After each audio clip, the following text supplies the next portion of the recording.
saying that I'd like to start my staff meetings at 10:01. That was on Wednesdays. But we're going to start this event at 5 o'clock sharp. So thank you all for being here. This is a real exciting moment for all of us. I'm Kurt Long. I'm Clark University's Director of Athletics. And it's with great pride and excitement that I welcome and thank you for coming to our Hall of Fame induction ceremony. 5 former outstanding athletes will be honored and inducted today. These 5 individuals accepted the challenge, put in the work, and provided the Clark community with an inspirational example of leadership in athletics. I'd like to begin the ceremony with a prayer from Clark University Vice President of Student Life, Kate Zanger.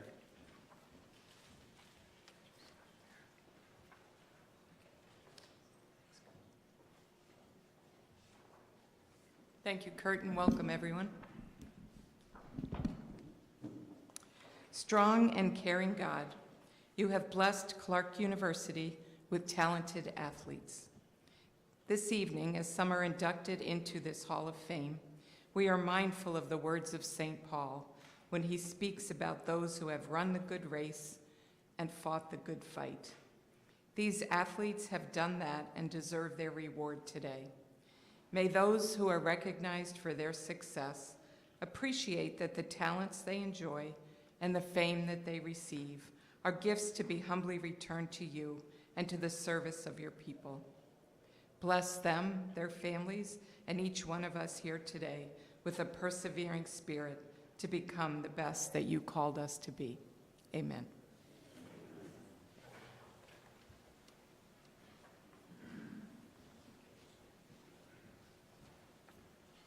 At this time, I would like to introduce Dr. Tom Chesney, President of Clark University.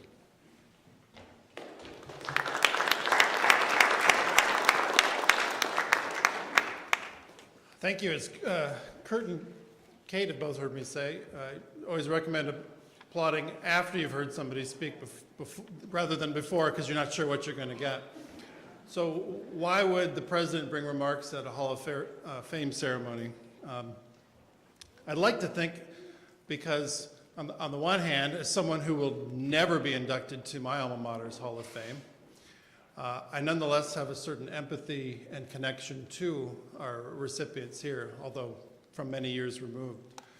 I was a cross-country runner in high school and in college, and one of the things that I know that brought forward for me and that I hear from our coaches, our faculty, our employers about student athletes is that qualities that come forward to them because of that special relationship of getting to do that thing that you love to do while you also pursue work and learning that you'll carry forward for many years, and how those two come together. So just a very few things. One, and trying to keep it contemporary to the work that I do right here in Dubuque. Employer after employer says, we look to hire anyone who's not only a good fit, come into our culture, be a part of what we do, love that work, and want to do it, but also understands what it means to be part of a team. Well, our student athletes know what it means to be part of a team. They create that team, they create that culture, that win or lose, brings together, creates community. Another part of that, and I briefly touched on it already, and so did Kurt, is that time management piece. People who show up and show out, in other words, bring everything that they have. We've got 4 recipients tonight who gave it their all in every way, as you read, not only in their sport and on the surface that they played, but already in their lives, in the lives that are still ahead of them. It's expected of them. And the third thing is creativity. Now we've got golf, basketball, softball, bowling, and baseball represented tonight. There isn't anyone who is a part of those sports or even watches those sports who doesn't recognize the level of creativity it takes to see yourself standing behind a tree and trying to get the ball to the green and saying, here's how I can do that. Or for that batter who's crowding the plate, to say, I see a seam, an angle right there. It may be a little bit different than I've ever had to do, but I believe that I can. A 7-10 split, yeah, there's a way that I can make that happen as well. I can make that final shot under the greatest of pressure, and on and on. When you carry forward that kind of time management, teamwork, and creativity into life, you get recognized by others long after the stats may no longer be the record setters on the wall, or people recall those. You get recalled for the character of who you are as a person, as a parent in many cases, as a community member.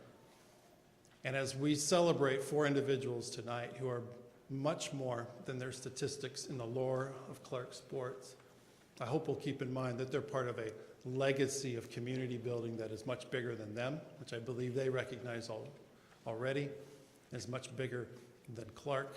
It's much bigger than all of us, but all of it for the common good. So I welcome you to be with us tonight and to celebrate our newest Hall of Fame inductees. Thank you.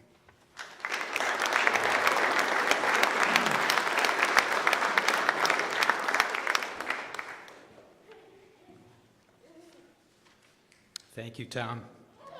We are delighted to honor individuals who are an important part of the history of Clark University athletics. Clark has offered intercollegiate athletics since Jane Zanatti guided the first women's basketball team to a 6-9 record in 1974. The Clark University Athletics Hall of Fame today inducts its 11th class after 48 years of intercollegiate sports. For those of you that haven't followed Clark Athletics for a few years, we now have 21 intercollegiate sports. We are currently in our 7th year of full membership to the NAIA's Heart of America Athletic Conference. Clark was a member of the NAIA from 1989 to 1995, joined the NCAA in the fall of 1995, and then returned to the NAIA in 2007. The process of organizing and developing criteria for Hall of Fame induction and the nomination and selection process is informative and rewarding for all those who serve on the committee. And I would like to thank all of the people who are instrumental in the organization of this event. I would also like to recognize Hall of Famers that are present today. Sister Catherine has been with us for many years. This is her 70th Jubilee, unfortunately not able to be here. And we don't actually have any Hall of Famers in the crowd today, except for the 5 going in today. So congratulations to those 5. Clark University and the Athletics Hall of Fame are pleased to honor Jacob Borish, Alicia Kramer Fries, Andrew Redmond, Josh Utelhoffen, and Tyler Wills.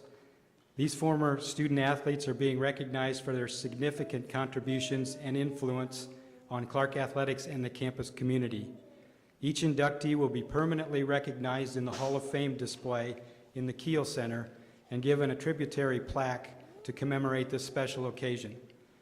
The honor of induction to the Hall of Fame is the highest athletic honor bestowed by Clark University. Individuals inducted into the Hall of Fame must have demonstrated outstanding athletic achievement or significant and consistent contribution to the athletics program. They must be persons of high moral character, fine leadership ability, and must be held in high esteem by colleagues, coaches, athletes, and the Clark community.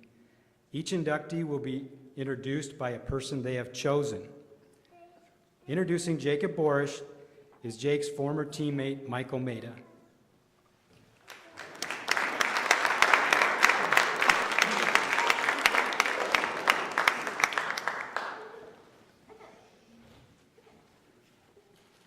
Just really glad I didn't trip.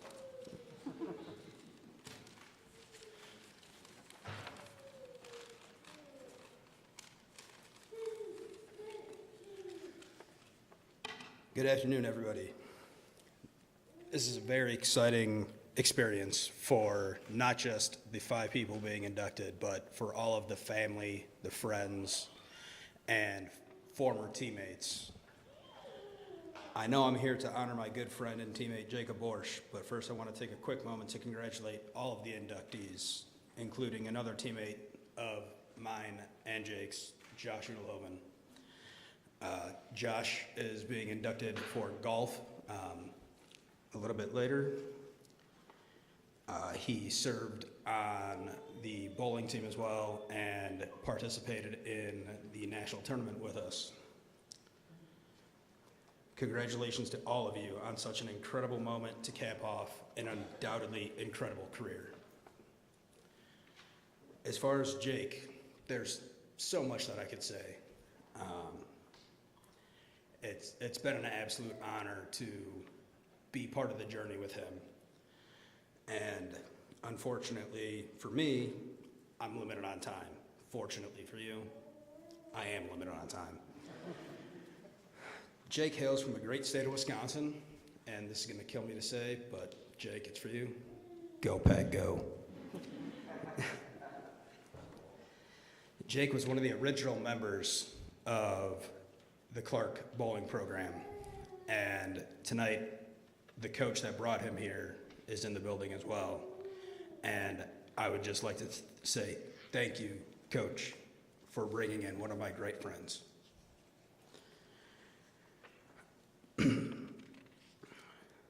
Throughout Jake's outstanding career at Clark, he's built up quite the resume on both the academic side and the athletic side. He was a multi-time MCC all-conference team selection, a 3-time conference all-tournament selection, and to add to Jake's reign of terror over the MCC conference, he was also awarded the MCC Champion of Character. To me, being awarded the Champion of Character just defines who Jake is as a person. Besides just being a phenomenal athlete, he's not just a pretty face. He's got the brains, the talent, and so much more. Jake was really the first person to welcome me to the team when I got here. He was the one that kind of broke me out of my shell a little bit. He brought me out to the baseball fields. For those of you who don't know, he also came in and played right field. Third base? Okay. A little of both. But getting to go to those games and watch Jake there, and that kind of really built up the friendship before the bowling season even got to start. And I will forever be grateful for that. Jake has also been named a 3-time MCC academic all-conference, as well as a National College Bowling Coaches Association academic all-American. In the world that we live in with bowling, that is the top honor that you will receive from all coaches that are part of about 180 teams get to vote on that. And just that's something that is absolutely amazing when I think about that for Jake. While Jake's college career came to an end, his professional career was just getting started. After earning his bachelor's degree in mathematics, Jake went on to work for S.C. Johnson and Sons, and later earned his master's in data science from Northwestern University. I overheard him saying that the data science is what he actually does, and it sounds pretty cool. But I think that's more for Jake. I'm going to stick with what Jake actually helped me to do. Jake is the sole reason that I have the job that I have now. He is the one that pushed me each and every day at practice, at tournaments, and told me that I belong there. To conclude, Jake is the perfect example of a Collegiate Hall of Fame inductee. From the classroom, to the baseball field, to the bowling alley.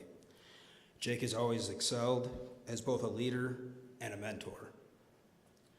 While Jake's bowling career here at Clark University may have ended, it is on this day, October 1st, 2022, we can officially say that his legacy is cemented here at Clark University.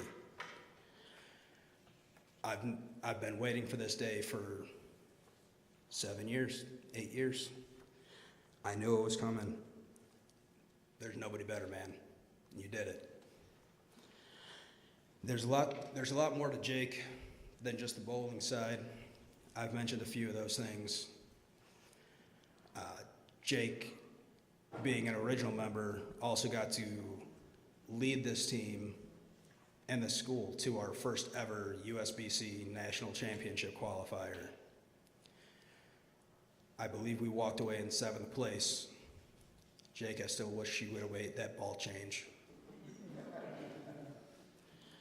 But everybody, enough of me talking. I would like to introduce my good friend and now Hall of Famer, Jake Borsch.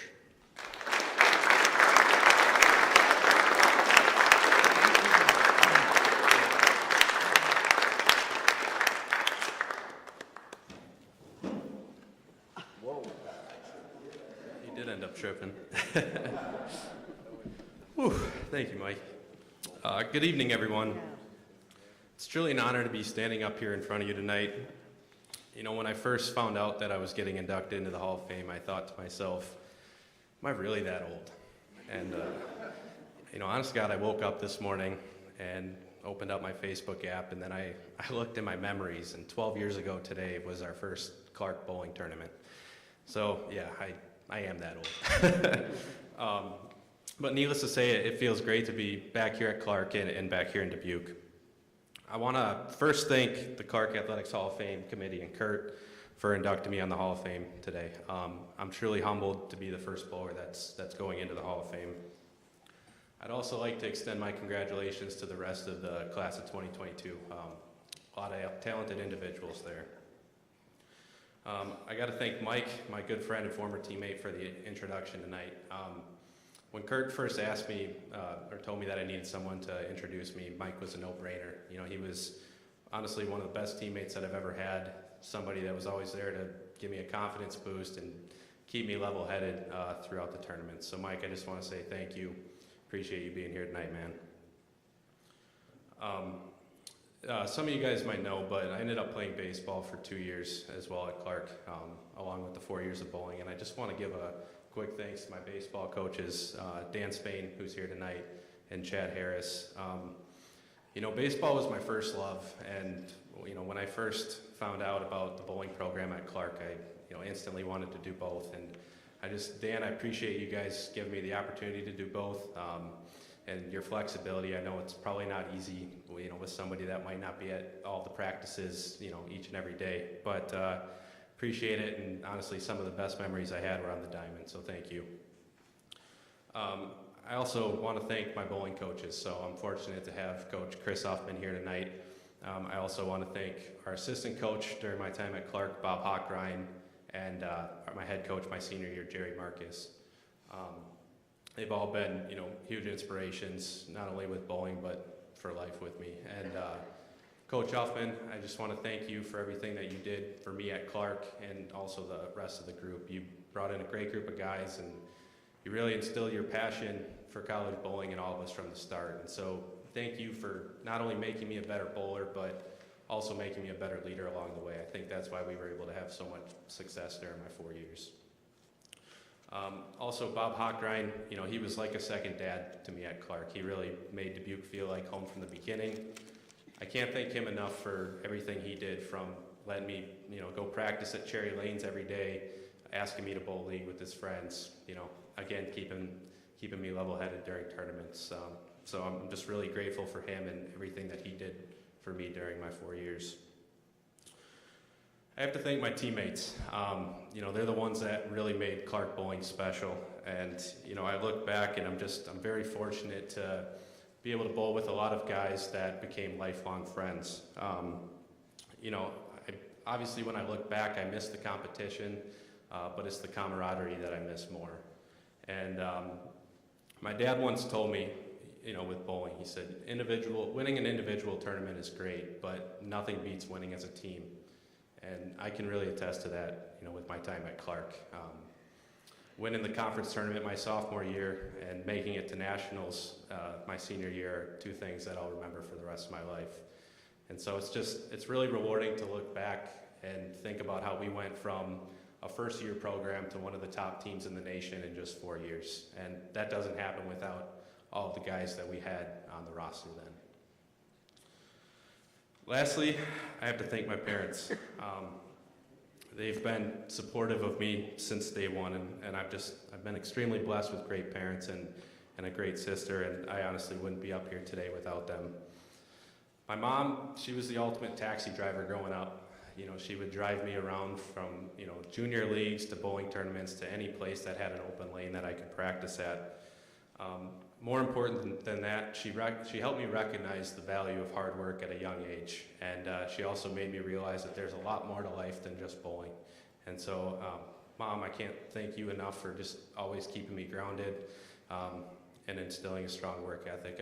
I honestly wouldn't be up here today or had the success without you. Then I have to thank my dad. What can I say? So, my dad's been my idol with bowling since day one. I've always wanted to be as good as him, and I'm 30 years old today, and I'm still not as good as him, so that's all right. I'm close. Still kicking my butt. But now, Dad, you've taught me so much, not about the game, but about life, and honestly, I couldn't ask for a better role model in my life. Just appreciative of both of you. I love you guys. Thank you so much for being here tonight. Then lastly, I just have to thank the man upstairs here. Like I said, I've been truly blessed with a lot of great experiences and success and friendships at Clark, and I couldn't be more appreciative and grateful for this opportunity to be part of the Hall of Fame. So thank you guys.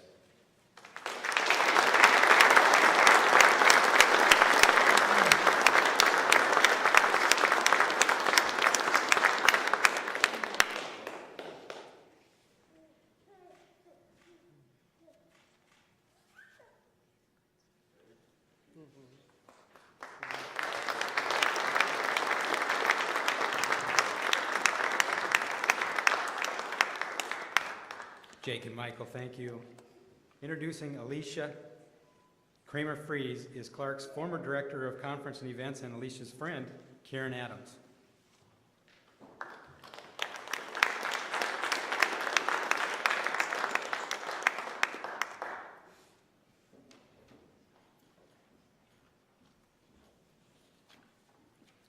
Good afternoon. I'm so excited to talk to you today about an all-around amazing athlete and an even better person.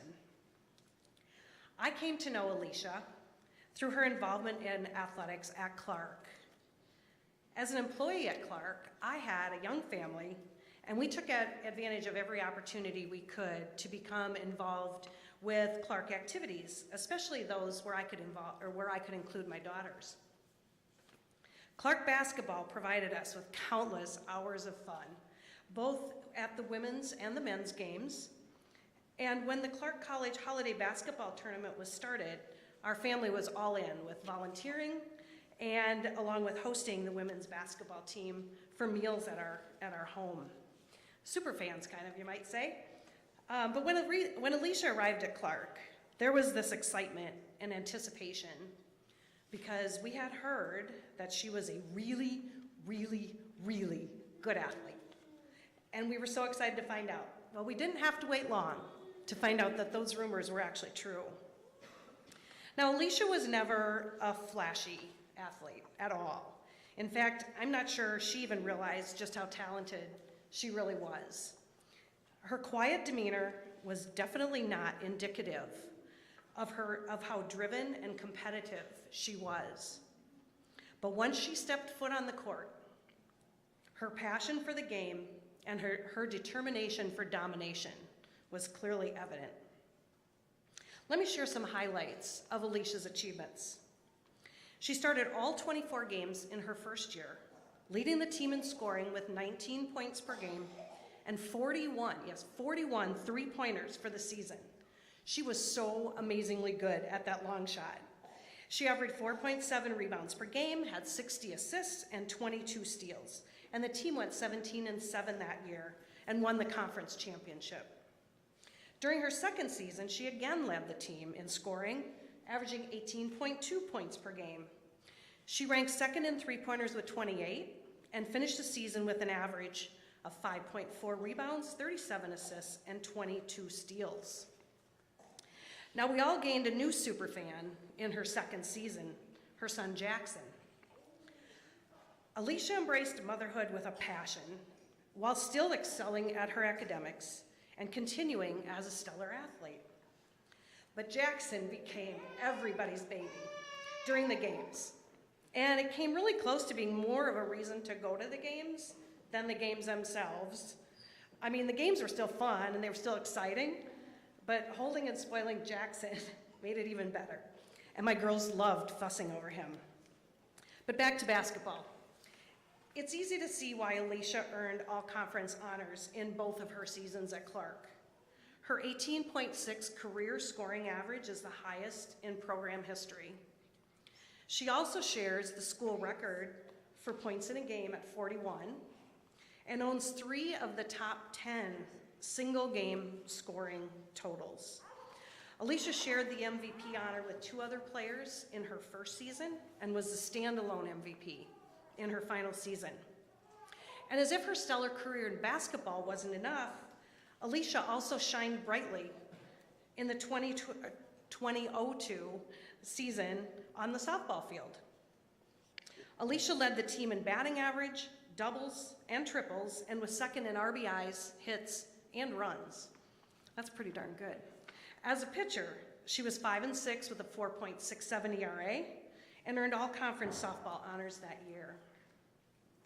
Now, we didn't go to the away games, so we'd often watch Jackson while the team traveled.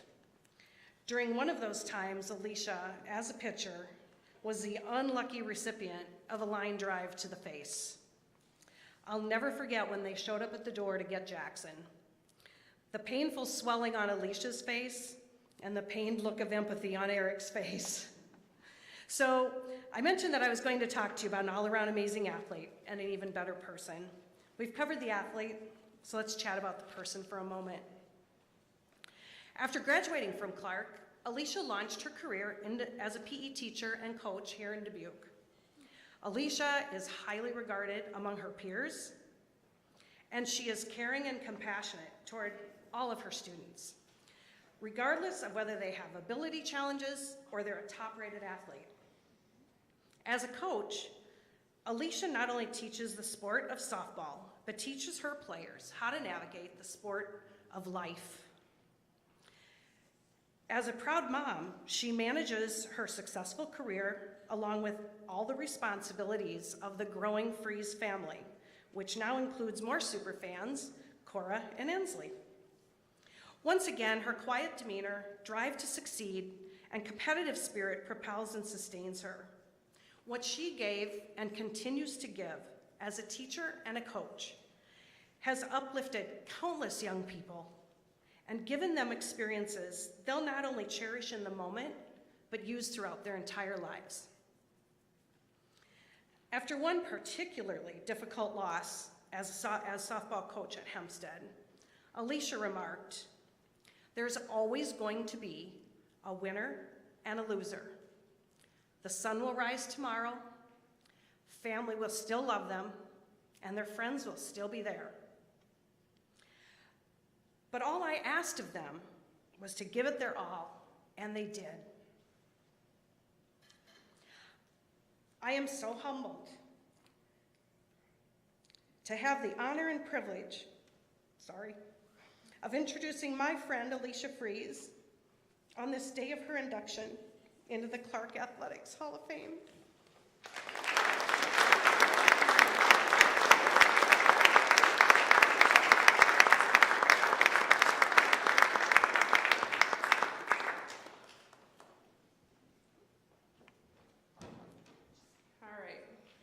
It might be a little over 5 minutes, sorry.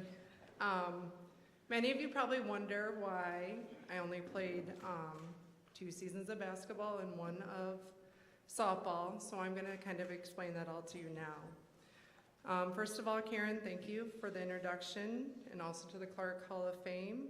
I'm going to share my little story now. I'm going to start with, what is a path? One of the definitions states is the course or direction in which a person or thing is moving.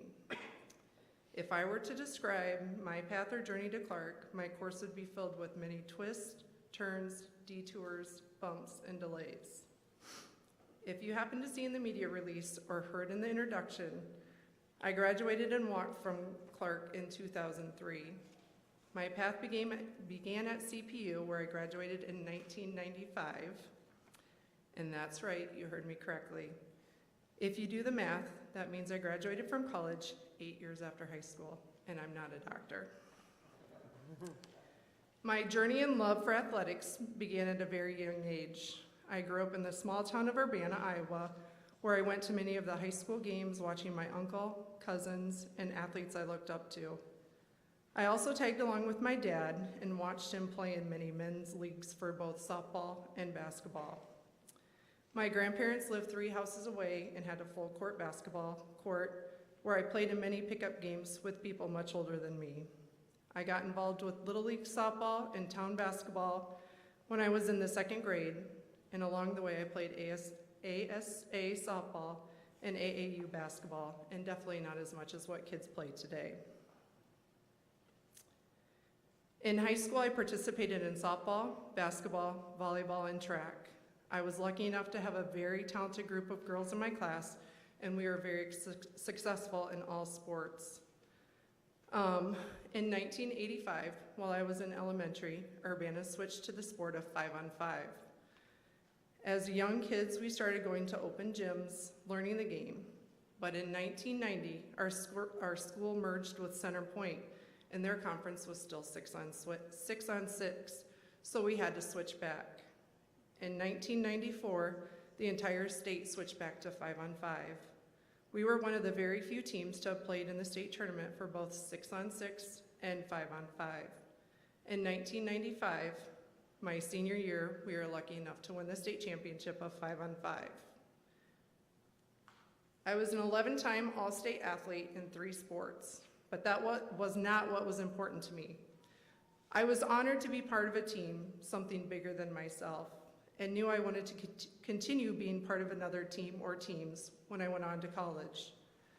When it came to decide where to go to college, I had many offers, from JUCO to D1. D3 was not on my radar. I really had no idea what I wanted to do and didn't make my final decision until March of my senior year. I signed with Northwest Florida, where I was recruited to play both softball and basketball. But my softball coach encouraged me to just play softball since we had 30 fall game season and 80 game spring season, so that's what I did. Sorry. Should have printed it. After a year at Northwest Florida, I decided to transfer to Kirkwood after a coaching change at Northwest Florida and many ineligible teammates. At Kirkwood, Coach Mole, who is still there, and an amazing basketball coach who just won the national championship, was also the softball and basketball coach when I transferred back. He tried and tried to get me to play basketball again, but I said I was not going to after sitting out a year. After my sophomore season ended, I was short on credits because of transferring, so I decided I was going to stay another semester and then transferred. But then another twist. I ended up following Eric to California, where he coached at Porterville Community College. I finished up my semester there and played volleyball. I also coached the college softball team and was their pitching coach. But at the end of my volleyball season, I had surgery and thought I was done playing.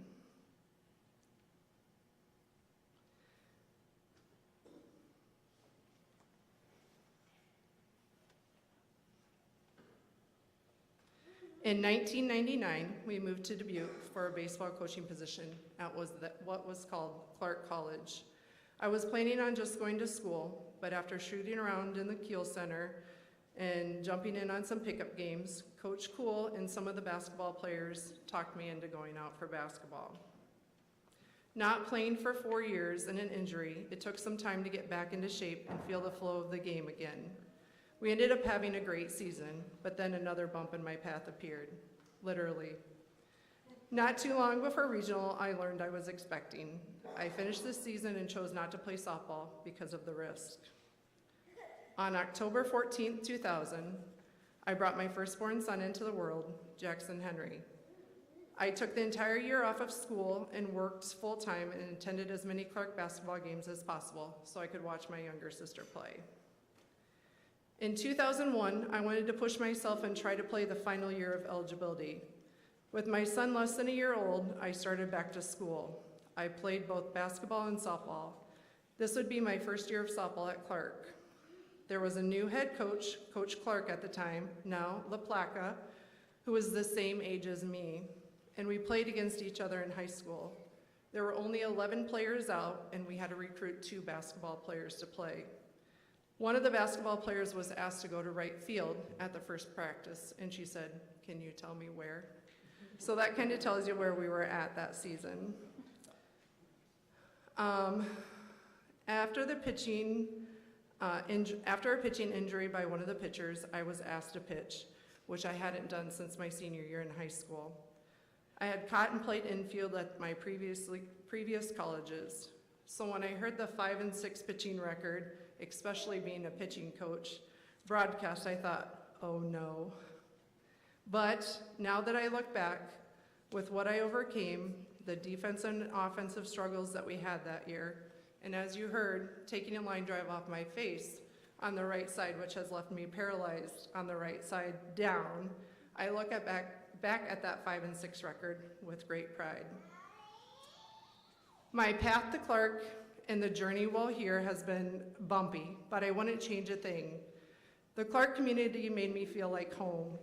Our family spent 10 years here, and I had great coaches, wonderful training staff to help with many injuries, and sometimes babysit.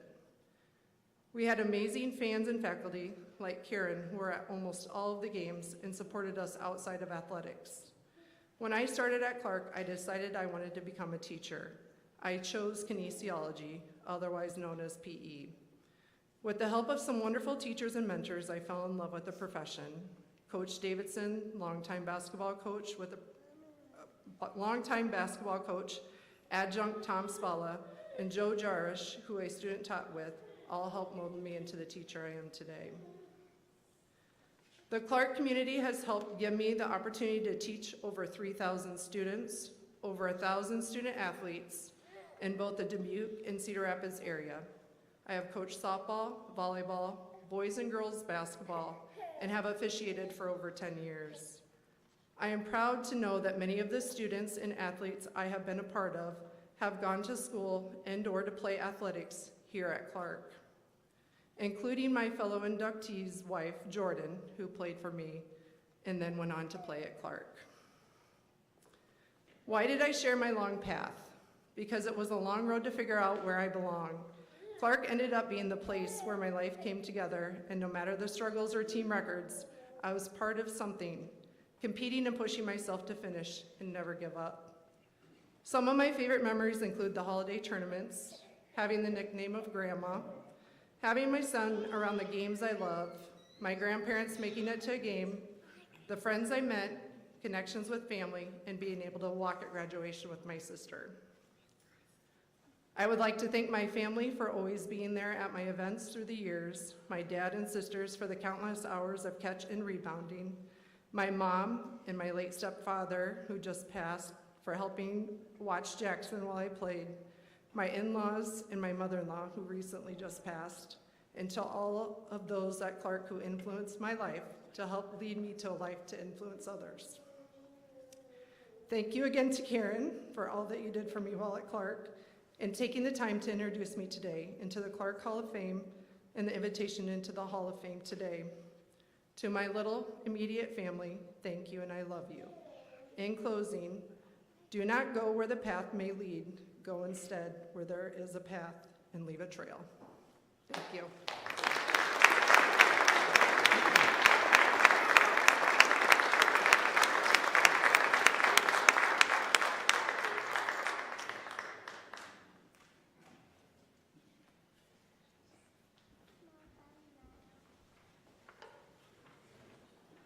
Alicia and Karen, thanks so much. Introducing Andrew Redmond is Clark University head baseball coach Dan Spain.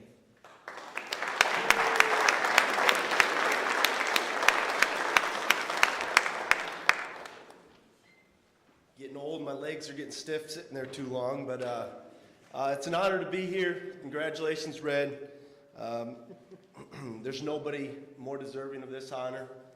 I think there's a lot of people in here that have been a part of your career and my career as coaches, but just knowing you from an early age, it's been incredible to watch you grow, become the man that you've become. I'd also like to take the time to thank your entire family. You've been not only obviously have a major impact on who he is as a man, but you've had an impact on me as well. Grandma and Grandpa up there. Okay. It's just great to see you guys, and most importantly as well, on top of that, most importantly, Jordan, for putting up with my schedule. I know it takes a lot of challenges, and I really appreciate all that you do. There's a lot of different things I could talk about, but I think one of the best things that I've witnessed over the last few years, and especially recently, is seeing Andrew become a dad of Everett, which, you know, we've got a full ride offer out. I think he's still considering other options, but there's no doubt he's going to be a great ball player someday. But I know he's going to be a great man because his father is. They say you're an average of the 5 people you spend the most time with. And that's never been more true for me in my time of knowing Andrew and him not only playing for me, but also us being teammates even prior to that, which is very interesting. We were actually teammates before anything. Played for the Key West Ramblers for a great coach, John Knobel, and we had a great support system. And he was only a freshman in high school, and I was just this struggling.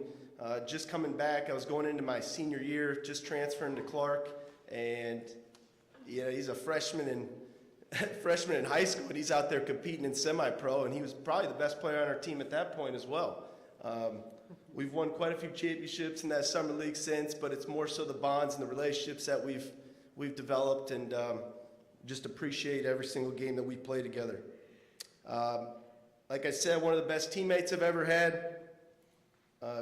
Without a doubt, one of the best players I've ever coached. And most importantly, he's become one of the best friends that I've ever had. I'm not easy to deal with. You know, in the last few years, I've got a 6-year-old, a 5-year-old, and a 2-year-old, and he's had my back from the beginning. And without him, I wouldn't be standing here, being able to continue to, you know, lead these young men into their future. And I know he's the guy that I'd want to roll with all the time. So when I had gotten an opportunity to coach, I was still in limbo in that summer trying to figure out if I was going to be able to get the head position. I was interviewing for the job, but I called him. He was one of the best junior college pitchers in the country, and I reached out to him, and we had known each other, obviously playing together and things, but you know, he said, if you got the job, I'm coming. And he had other options. I mean, we were coming off a 9-30 program, and you know, trying to, obviously I was a 23-year-old head coach thinking I had the world figured out, but I had nothing figured out until I could land a big fish like him, you know, as somebody that could really take us over the top, and we haven't looked back. We shared a vision then, and we continue to share that same vision and to apply it to our leadership and what we're able to bring to all of our student athletes. So the first year on the mound, he dominated. There's no question about it. We set a school record right away, had a great year, but he set the tone just as far as his leadership. He was a rock. He was somebody everybody could rely on and look to when things went bad, and nothing was more clear than in 2015, you know, his All-American season. He was a conference player of the year. He won a Gold Glove. When he got hurt year 2, he came back that summer, and he was hitting all summer, and he was obviously trying to show me, hey, I can hit, coach. I really want to come back and get this opportunity. And when he came back year 3, I wasn't going to question him, no doubt about it. But when he came back, he was an All-American Conference Player of the Year. You saw the numbers, hit 425, 50 RBIs, all while being our number one pitcher on the mound with a sub-2 ERA at 1.6. Multiple no-hitters. There is one no-hitter, though, that could have been a perfect game. I thought I was calling a great game. I'm not a pitching guy. I thought I really knew what I was doing. I thought I'm calling a great game because he never shook me the whole game. And usually you go out and he's shaking the first pitch. It's like, I'm calling it today.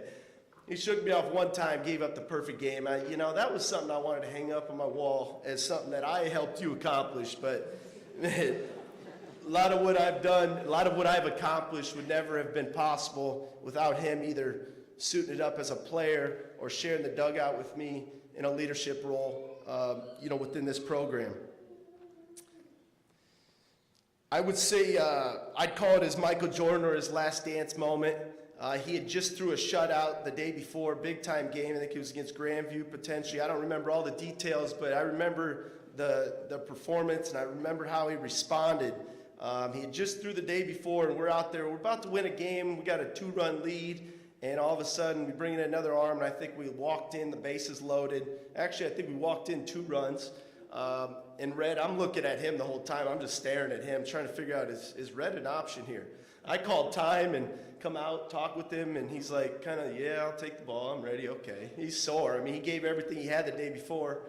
He goes out and he shoves that game, or he shoves that inning, gets us out of it. He started the game, though, or started the count 3-0, and then comes back and strikes out the side in the next 9 pitches. So the following inning, it's a tie game. I brought in another arm. Don't want to waste Red. He's got a pitch here in a couple days. And kind of the same thing happened. Bases are loaded, walked them loaded, and this time before I could even call time, he was already walking out to the mound to make that decision for me. I appreciate that, and there's no doubt about it. We won that game, and Red did what Red does. What we call that in our program is we call that a cleaner. We call that somebody that is willing to step up in the line of fire and do whatever they know, no doubt about it. They've prepared for these types of moments. And Red's a guy that's always prepared for the moment, and that's why he never gets outside of his capabilities. He's always focused on being present. And I can't tell you the amount of things that I speak and I preach to our team about. It's a lot of things that I've learned from our time together, coaching and also playing and being teammates as well.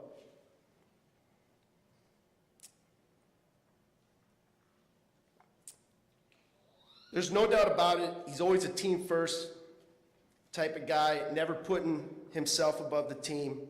But I'll just say to our players that you're lucky me and Red didn't play last night, because I think the result would have been a little bit different. There's a little bit of individual there that can take care of business, but really though, Red, love you, man. Congratulations. You're up.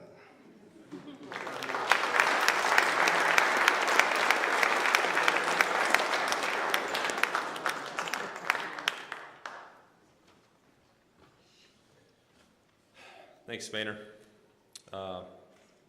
Obviously, what a phenomenal job Dan Spain's done at the helm these last 11 years. I'd like to start giving Dan Spain a hand. He won his 300th game this past April. So give Dan Spain a hand.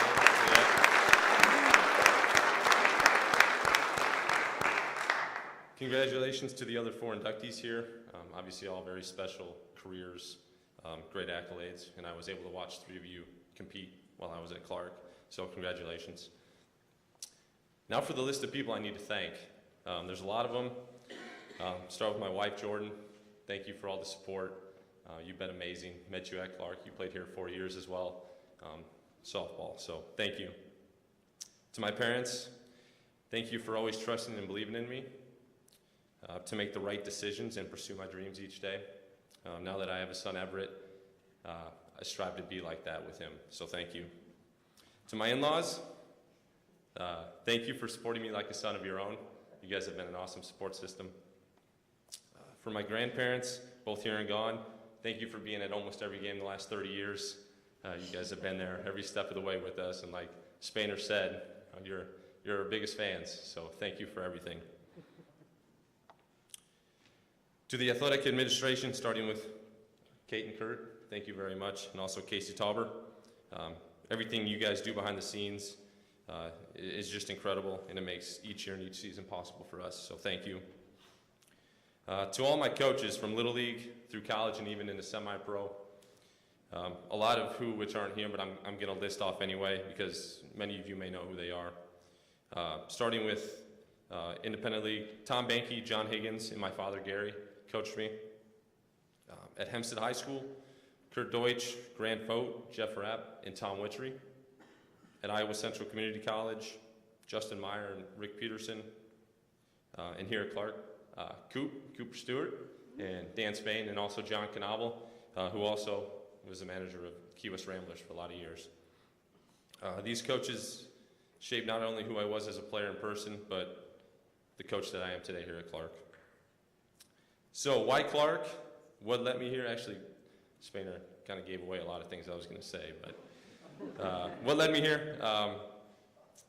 The Key West Rambler, I guess that the Ramblers were kind of the start. In 2007, I just finished my freshman year. Got a call from John Knobel asking if I wanted to play on the team. So I played with John's son Matt in high school. So he saw me play a lot of games. Wanted to know if I'd play with the Key West Ramblers. I said sure. So 2 players joined the team in 2007, myself and Dan Spain. So we go back a little ways, and it wasn't always, a player and coach or a coach and coach relationship. But I don't remember a lot of moments or games that year. But I do remember when Dan Spain picked me up in his old white Chevy Blazer to go to a game in Worthington. And, I'm a freshman in high school, he's a junior in college, and I'm just I didn't know what to say. I don't know if I said a word the whole ride. But, the few games that we played together, things that stuck out were his willingness to give advice and kind of be a coach to me, and his belief in me as a player, which obviously were big as we go down the road. But fast forward to the summer 2012, when I was looking to make a decision out of Iowa Central. I had a few other options that I could have taken, but I wanted to play for a coach who had my best interest in mind, who I could trust, and who had a vision. And Coach Spain met all those criteria. So I remember telling Coach Spain that if he got the job, I was in at Clark, just like he said before. And I believe I was his first phone call after he got the job, before he called his wife, before he called his parents. And so the last thing I want to say is that careers worthy of a Hall of Fame induction aren't done alone. It takes a support system built around success. Clark University Athletics and Clark Baseball are good examples of that. From updating facilities throughout my time as a player, so we went from hitting in a basement called the Dungeon. You guys have no idea. Dusty, old nets. It was crazy. But now we have the Jack and Rosemary Gant Center, an awesome facility that we get to take advantage of almost every single day, every day. And then, of course, thanking my teammates from over the years. Jake Schaefer, I'm going to call a couple people out. Jake Schaefer showed up. Thank you so much for coming, Jake. Coach Razzo, we've been together for 8 years here now. So teammates are awesome. Guys that are willing to show up every day with the same goals in mind, which really help push your abilities to new heights. So I'm extremely proud to say I was part of three great teams and 3 great years here at Clark. And I really believe that the impact we made still ripples through the program today. Thank you, guys.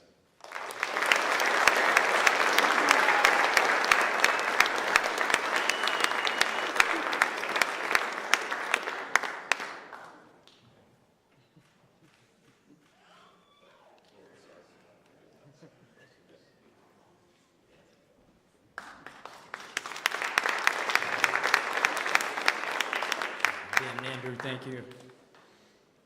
Introducing Josh Utelhoffen is Josh's former coach and Clark University's former sports information director, Jerry Hansen.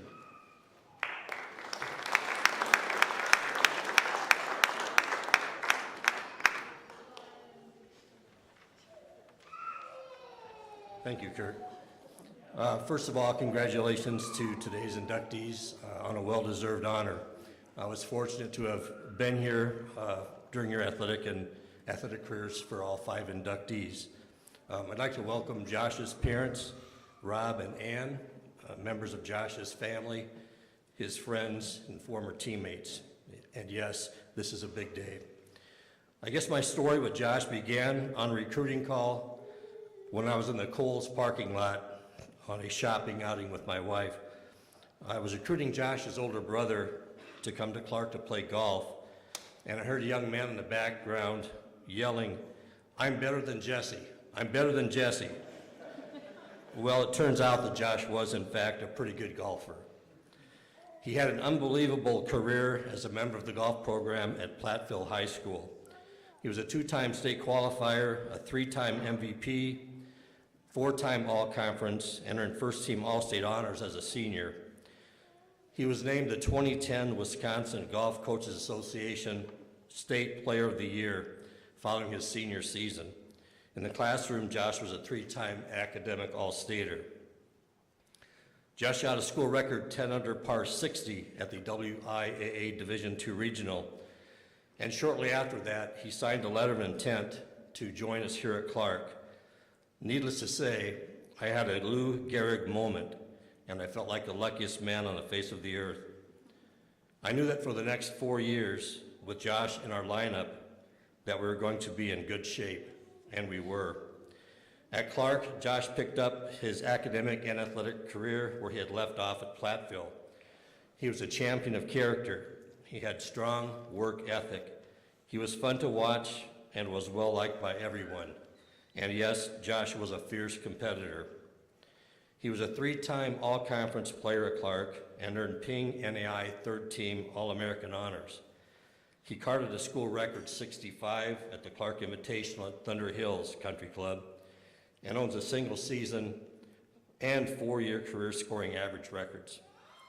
Through his first 4 meets the senior year, Josh carried a 70.7 scoring average and earned medalist honors in 3 of those 4 meets.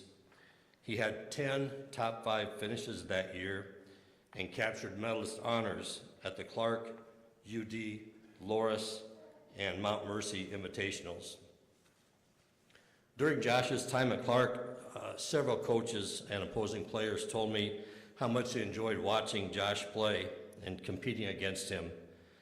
I reached out to one of those coaches, someone that I've known for probably over 40 years, Paul Gavin of Mount Mercy, and here's what Paul had to say about Josh.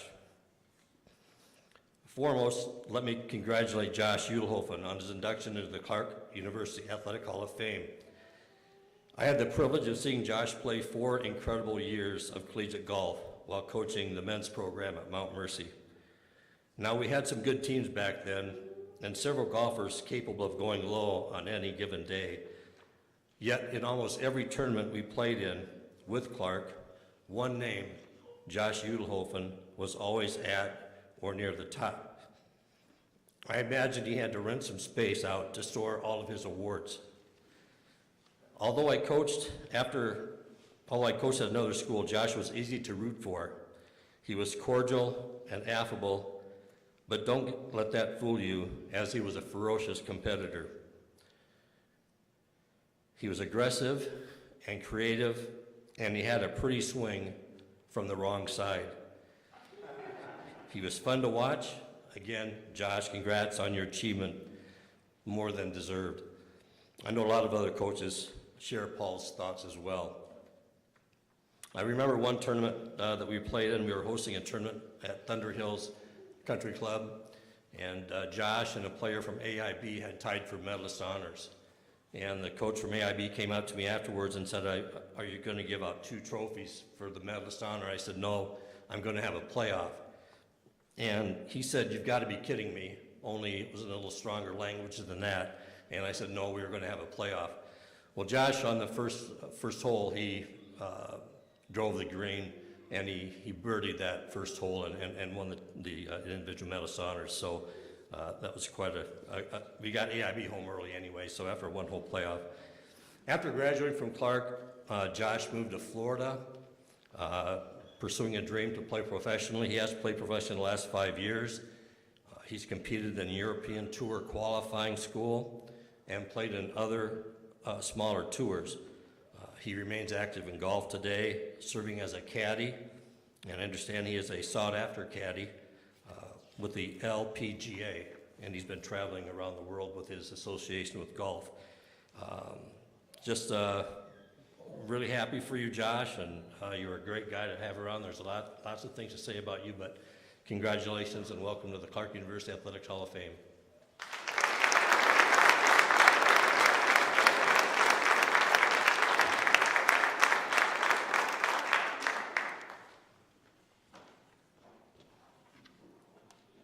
Awesome. Thank you, Jerry.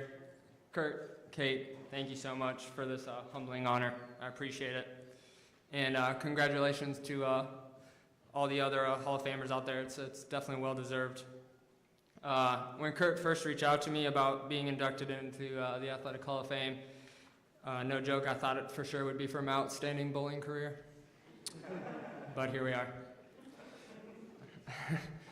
Firstly, I want to thank the three most important people in this room, at least to me. They're my dad, my mom, and my sister. They're sitting up there.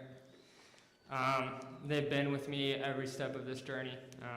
Every golf tournament, every junior tournament, every high school tournament, every road trip. I mean, they would stand out there for hours watching me hit a little white ball into the hole. It's unbelievable. I don't know how they did it. They've been my rock, and today I would not be able to accept this honor without showing my gratitude to them. Their endless support does not go unnoticed. Next, I'd like to thank my friends that are currently sitting up there with my parents. They did pretty much the same thing my parents did. They showed up to everything I was a part of, in any state, even in any country. I would not be here without them. They drove from all over the country just to get here, or all over the state. Lastly, I'd have to thank Coach Jerry again, and then also my fellow golf Clarkies that are sitting up there, Ryan, Quam, and then Ben. Unfortunately, he couldn't get his flight out of Fort Myers, but he sent his parents, Dave and Margie, that are sitting up there, and I appreciate them coming out here for this incredible honor as well. Jerry, I just have to say you single-handedly put one of the best golf teams together in Clark history, and not only did he do that, I would say the people that he put on that team became lifelong friends of mine, and I think that kind of rolls over into what Clark Athletics is all about. Jake kind of touched base on it, camaraderie. We as athletes need to feel a sense of respect and appreciation, and we also need to feel that trust that our team has our best interest. And then every day while I was at Clark competing, I felt like I was surrounded by the best teammates and coaches. That was for golf and for bowling. They had my back, and that atmosphere has carried pretty much into my professional career now. I can stand here and proudly say that Clark Athletics has helped shape my life for the better. Thank you.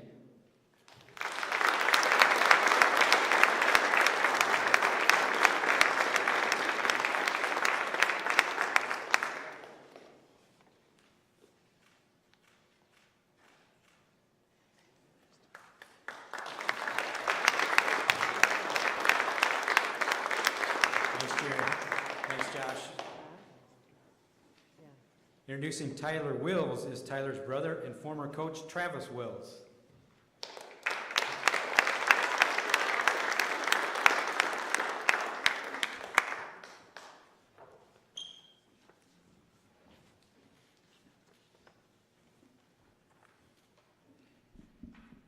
Raise this a little bit. Tyler and I are tall.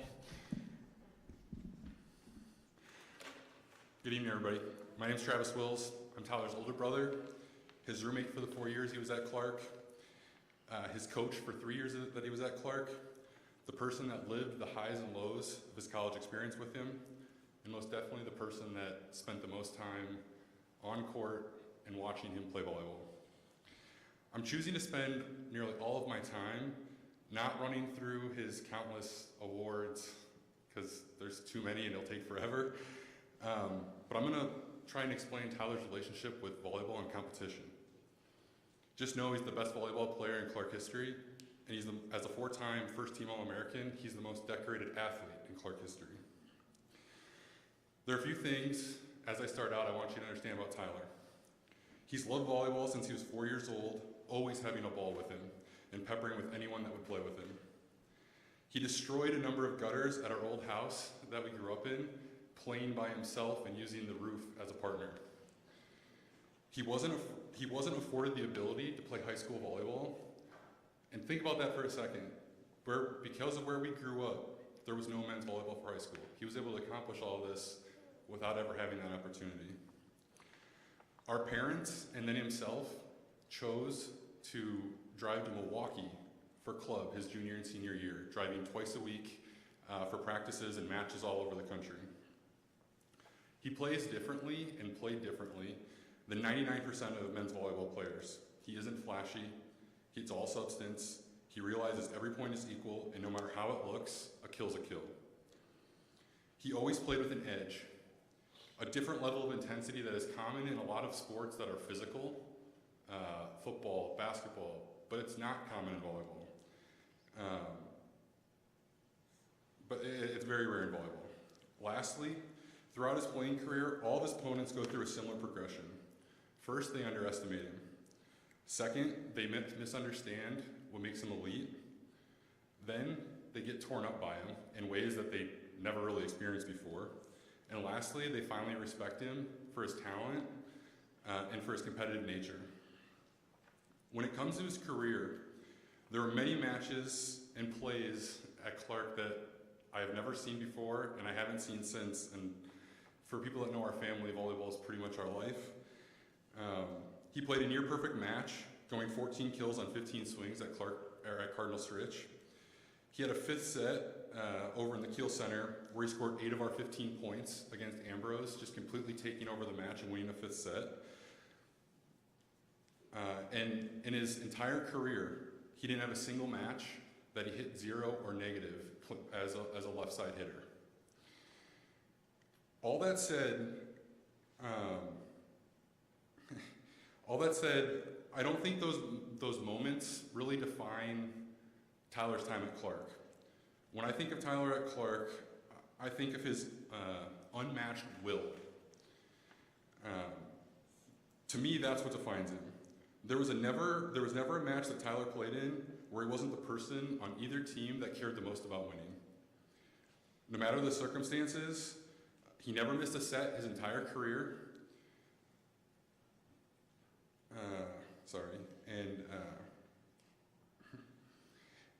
Yeah. The best way for me to explain this is a story. It's a week in his senior year. It was the second match week of the season. It was my first week as the interim head coach. It was a Monday or Tuesday night. Tyler decided, I'm going to cook a home-cooked meal for our entire team at my house. I just so happened to have jury duty that day. So I do the jury duty. I decide to swing by my parents' house. When I pull up into the driveway, it's a snowy day in the winter. There's literally a blood trail from our driveway all the way into the sink. And I'm like, what is going on? I walk in, house is empty. I'm like, this is weird. I call my dad. I'm like, hey, I don't know what's going on. And he's like, Tyler had an accident. It so happens Tyler was carrying a crock pot and a Snapple bottle. And he slipped on the ice, and he ended up slicing his wrist open from there to there. And it wasn't really a cut, it was a gash. It was pretty much a hole. He ended up, just by himself, he works his way into the house, plugs it, calls an ambulance. Our old house was less than a mile away from the hospital, but had to call an ambulance to get him taken care of. The craziest thing about that is we had a tournament that weekend at Grandview. We played 4 matches, 2 on Friday, 2 on Saturday. Tyler played every point, every set. He was on the all-tournament team. We went 4-0. And every single point, every single time that he touched the ball, you could see him grimace in pain.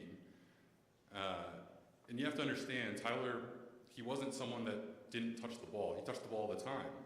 He served, he passed, he played defense, he blocked.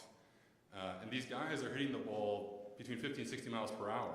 And every single time, it's right onto his wrist. But he was never going to let his team down. He was never going to let himself down. He was never going to let me down in my first match as a head coach. To me, that's what defines Tyler. There was no chance that he wasn't going to be his absolute best.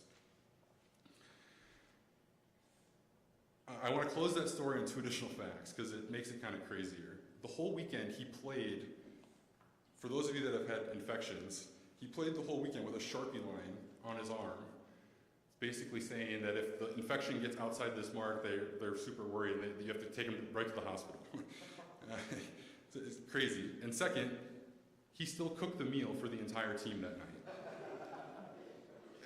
That is Tyler. In closing, the 4 years we spent together while I was at Clark changed our relationship and my life. For the people that know us, we got a lot of family here. They know how we grew up, and I'm 4 years older. I was not a nice older brother. I don't think anyone really thought we would make it, and it turns out that, you know, Tyler's my best friend. We talk nearly every day, even though he lives 3 hours away. I love him more than anything, and I'm really glad that we became best friends. Can't explain how proud I am to introduce Tyler Wills. Thank you.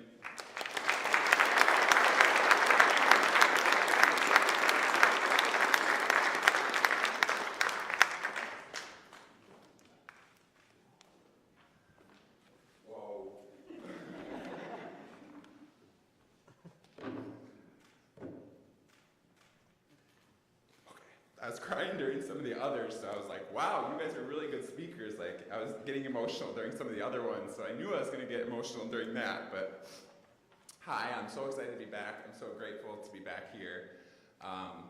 This place built me, and they provided me every opportunity that I've ever had. So I am so grateful to Kurt, to Kate, to Sister Joanne, to the new people that are here, and to the people that were there all along. Clark is a great place, and I would come back here 9 times out of 10. I would be back here doing the same thing over again. It's weird that it happened so long ago now. I'm getting a little bit older. 7 years ago, I graduated from here, and they brought me here with no high school team. Travis touched on that a little bit. They kind of took a chance on me, a kid that didn't have a lot of opportunities. Coach K, Chris Dorn, a lot of my coaches tonight are going to get a shout out, but Chris Dorn and JP Dorn, they started here and brought me here.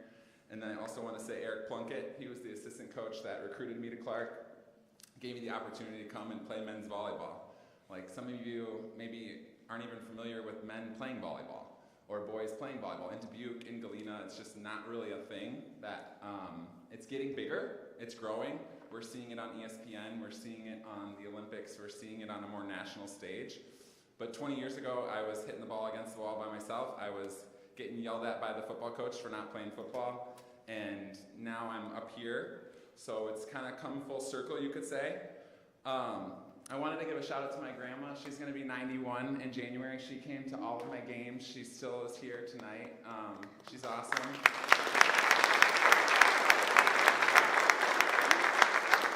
She still gets mad when people miss serves in volleyball. She knows a lot about the game. Like Travis said, we are a volleyball family. My grandma knows, my uncle is the head coach at Galena, my brother's coached in Dubuque, my parents ran a club in the area, so we are all volleyball, but we come together for way more than that, and my grandma is the center of that, so I'm really excited that she's here. Okay, back to Clark a little bit. The Kiel Center, like, we had some buzz in there, and I put that on my quote, what I wanted to say, I wanted Clark to remember about. Like, men's volleyball became a real thing here, and that was awesome. Like, we had a ton of people at the games, and I wanted to say that it's like a true appreciation to have people back you and like get that support. So thank you to the Clark community and the faculty and staff that supported men playing volleyball, and just everybody in general. I always felt supported while I was here. We're gonna go to my teammates a little bit. I came in with a really good class. There was 4 of us, Joe Byros, Bob Gallagher, Kevin Murphy. We all kind of came in and we all were starters as freshmen, just played tough together, had really good team chemistry, and they were a huge reason as to where we grew that program to. A lot of the people are still playing today or coaching, so I want to give a shout out to a couple of those teammates that I had. Matt DePaul, setter for me, he is currently coaching at Illinois State.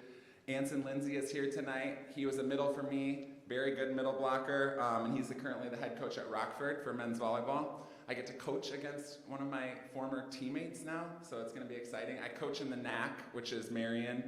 Anson is now at Rockford, so I get to coach against someone that I played with, which I'm super excited about, good friend, everything. Joe Kosheff, setter of mine, is now the head men's volleyball coach at Lindenwood. And then I would say we'll come back to the family.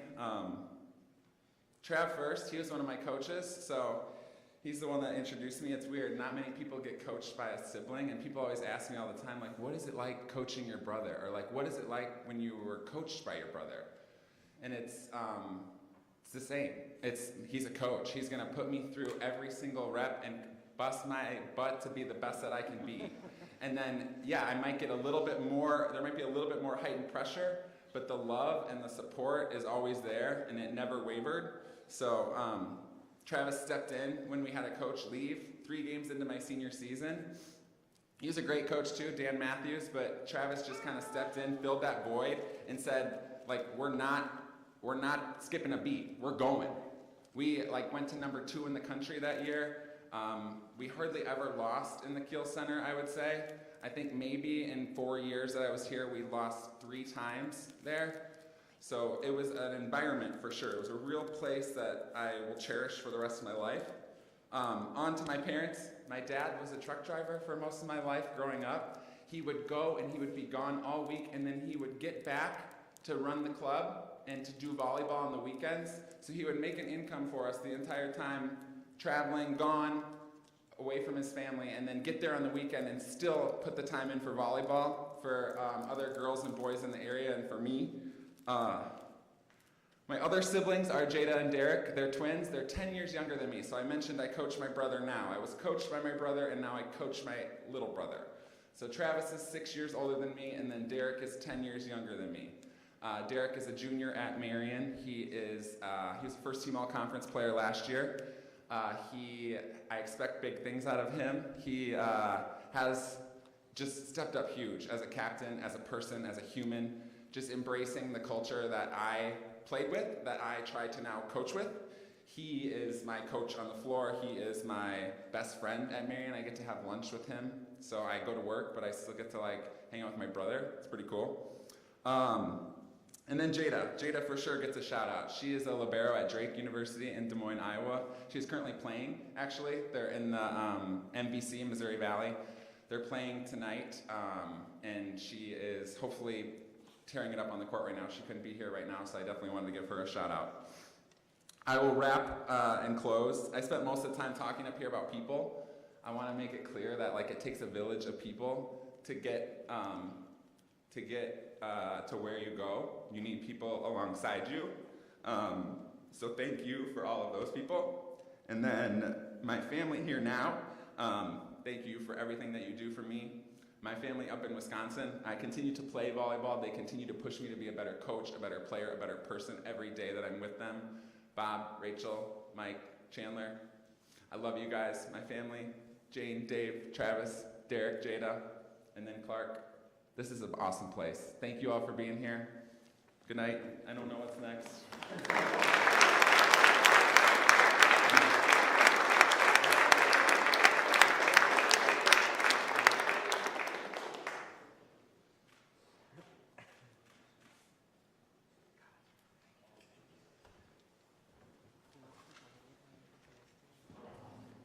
Thanks, Tyler. Travis. The Hall of Fame display can be viewed in the rotunda area of the Kiel Center.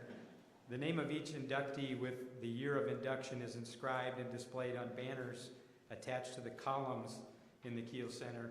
Each banner represents one induction year. Today you'll be able to see 11 banners with a total of 54 inductees. The Hall of Fame will continue to grow over time, and we are especially proud of this class and each new inductee. To conclude our ceremony, I would again like to thank our inductees for their contributions to Clark Athletics. Each of you holds a special place in the history of Clark University. At this time, we invite the Hall of Famers, introducers, families, and friends to the reception in the Kiel Center following the ceremony. And thank you all.